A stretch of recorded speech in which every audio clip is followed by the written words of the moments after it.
ഈ ക്രൂശിൽ ആണി അടിക്കുന്നത് മനുഷ്യന്റെ കൈയുടെ ഈ ഭാഗത്താണ്, ഈ വെള്ളയിലല്ല.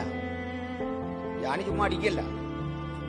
റോമൻ ശിക്ഷാരീതിയിൽ അതെല്ലാം എഴുതിയിട്ടുണ്ട്.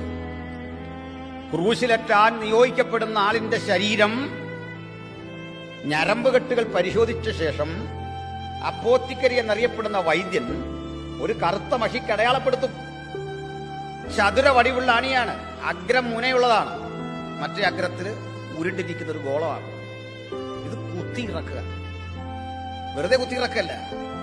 കാലും കൈയുമെല്ലാം ഒരുപോലെ വലിച്ചു നീട്ടിയിട്ട് ഈ കുറ്റപത്രം വായിച്ചു കേൾപ്പിക്കും. നസ്രായനായ യേശു എന്ന താങ്കൾ രാജ്യത്ത് നിലനിൽക്കുന്ന നിയമം ലംഘിച്ചിട്ട് രാജാവെന്ന് സ്വയം പറഞ്ഞു എന്ന കുറ്റം പൊന്തിയോസ് പീലാത്തോസിന്റെ കോടതിയിൽ നിസ്സംശയം തെളിയിക്കപ്പെട്ടതിനാൽ ഇന്നേ ദിവസം താങ്കളെ ക്രൂശ് മരണത്തിന് വിധേയനാക്കുവാൻ പീലാത്തോസ് ഇട്ട